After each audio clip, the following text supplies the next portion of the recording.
Hi there and welcome to the first serving of a car cleaning guru video duo, which will see me embark upon a 500-mile round trip to film myself tending to two tasty motors over 2 long days, beginning with the neglected 560 brake horsepower engine bay of this racy Rosso Red Ferrari 458 Italia. Being an entirely different beast to your front engine 4-banger, I thought it was worth putting a video together specifically focusing on the techniques involved in cleaning the engine of a supercar, as many people, including those at the high-end dealerships that flog them, tend to shy away from the task, which is likely why this particular lump hadn't been touched for the entire 6 years it's been tearing up the UK tarmac. Simple common sense underpins most of the advice presented, and to those who have enough of it, I'll probably be stating the obvious. However, even an old dog can learn new tricks, so I advise sticking around to fully get to grips with the tips.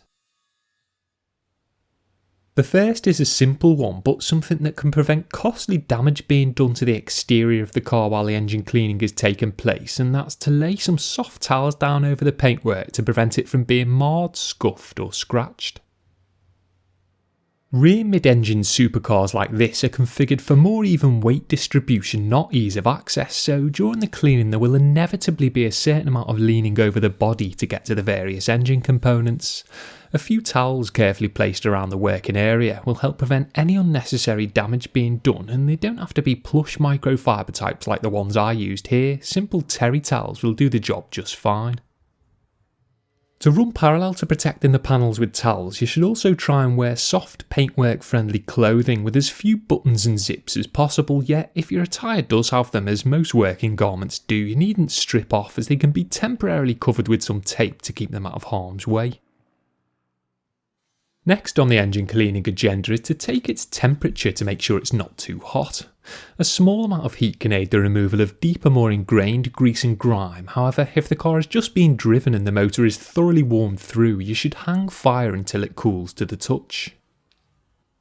A quick caress of the major engine components is all that's required to assess the situation. Just be careful not to handle any hot exhaust manifolds, or you'll be spending the night getting acquainted with a bag of frozen peas.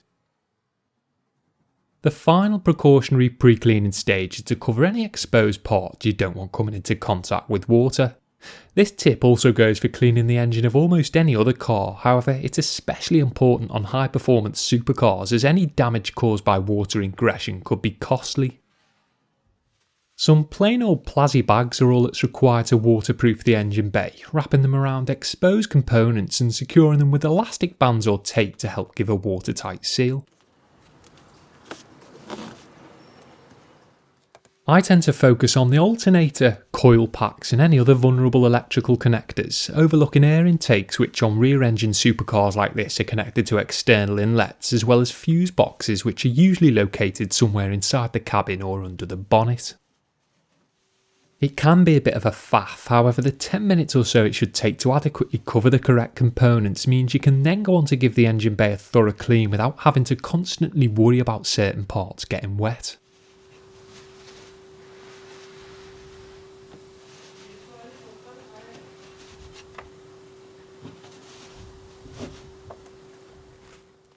Modern supercars will usually have either fully encompassing undertrays or extended rear diffusers of some sort to aid aerodynamics, so it's important you don't leave things lying around the engine bay that could accidentally drop into its bowels, as they won't readily fall onto the ground below but instead get caught on the additional parts, which can make them difficult to retrieve.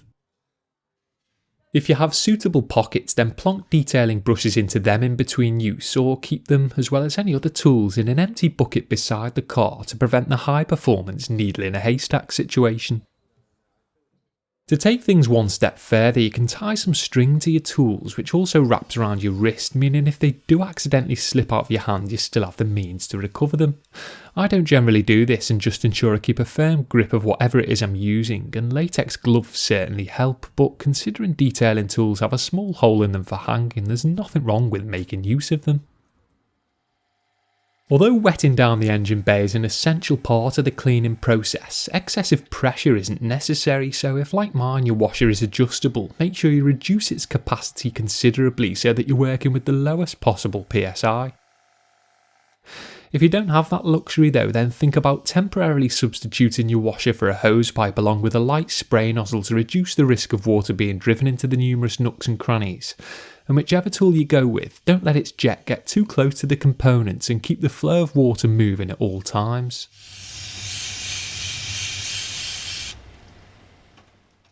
To avoid detailing products drying on the various painted and unpainted surfaces of a supercar's engine bay, I tend to split the area into sections, whether that be top half, bottom half, or engine, side panels, airbox, cleaning and rinsing them off separately before moving on to the next section.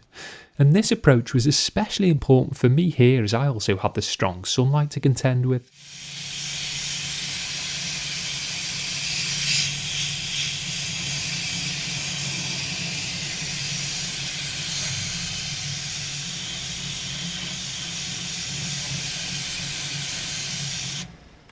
If you're working in the shade or the engine bay just isn't that dirty, then you can get away with cleaning and rinsing everywhere in one fell swoop, but I find you're more likely to overlook areas quickly jumping from one zone to another, and so prefer to clean methodically, just like when washing the body of a car.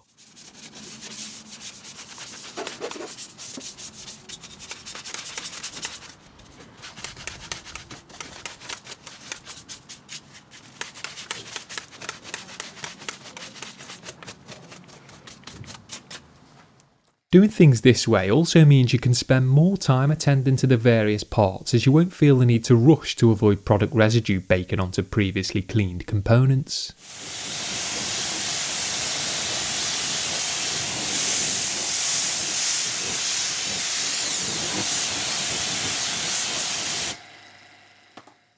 A product selection tip next, which centres on using a dressing or protectant that features UV blockers to prevent exposed engine parts from fading in the sunlight. Most motors are safely tucked up under a bonnet or hood and so aren't regularly exposed to harmful UV rays. However, a supercar's engine is usually on display under a rear window or glass panel and so should be adequately shielded.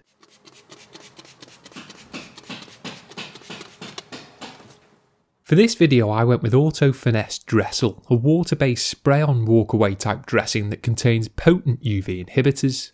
Having not yet dried the naturally aspirated engine bay though, I went ahead and buffed all areas of it over with a few microfibre towels following application to simultaneously ensure the product was thoroughly worked in while all standing water was soaked up.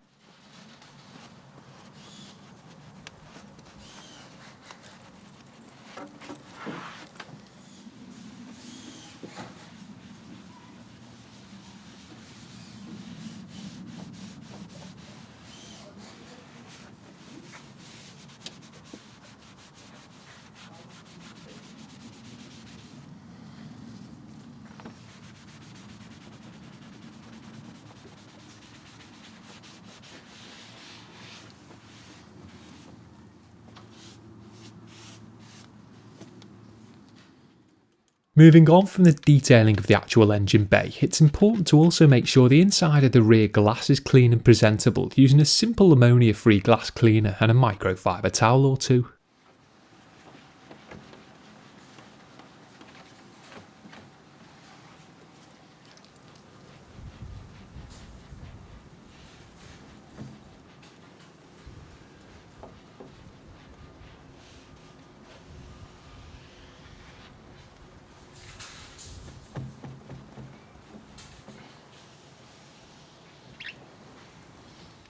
During the cleaning process, the surrounding glass can easily become contaminated with a fair amount of overspray, especially if you're using a pressure washer, and although it can be awkward to do as there's essentially a whole car in the way, the last thing you want is for your spotless engine to be obscured by dirty watermarked windows, so spend some time properly cleaning them off. Once done, the crystal clear glass will then enhance the look of the freshly cleaned engine, making it appear even sharper and shinier.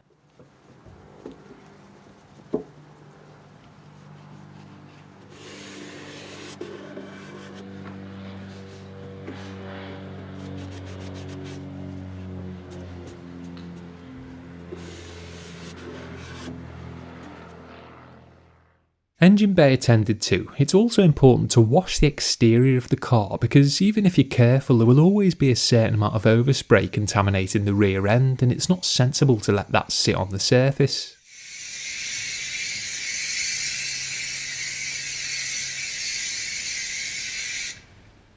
If tackling an engine in direct sunlight like I was here, it's also a good idea to rinse the various panels off intermittently during the process to prevent any product overspray from baking onto the red hot paintwork.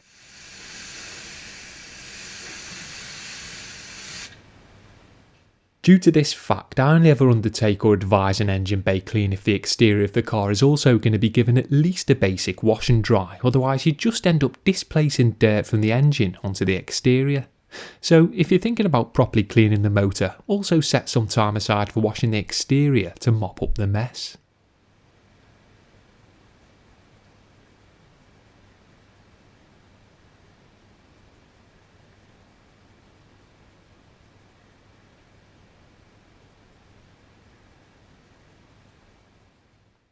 Once everywhere has been sufficiently cleaned, washed, dressed and dried, it's then time to fire up the beast and let it tick over to properly finish everything off. Before you do this though, remember to remove all the plastic covering the various components. I usually do this after the final rinsing and before the dressing. And don't rev the car up, just let it idle naturally until the engine gets up to temperature, ideally with the rear window or hatch open to allow any excess water to evaporate. Letting the engine warm through like this will also allow any protectants you've applied to fully cure on the surface, enhancing their durability.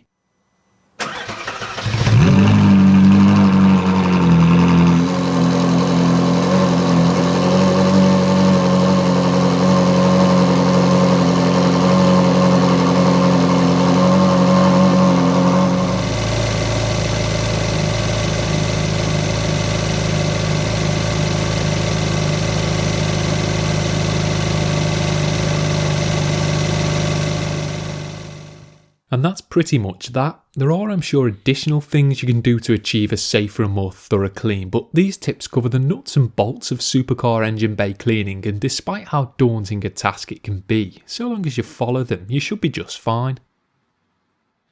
It is a physically demanding job though, and regardless of how much common sense you employ, the backbending, knee-locking and general contortionism required to properly complete the task is sure to take its toll. Yet, the fact you shouldn't have to do it again for quite some time means the blood, sweat and tears should be considered a worthwhile investment. As always, thanks for watching. Hopefully I've helped show it's okay to go out and get your hands dirty cleaning the heart of your high-performance prized possession.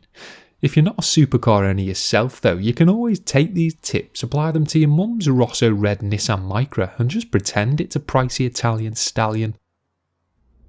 From here though, it's farewell for now as I set off for a hot shower and a good night's kip in preparation for tackling the second vehicle in the voyage you will have to wait until the next video to see.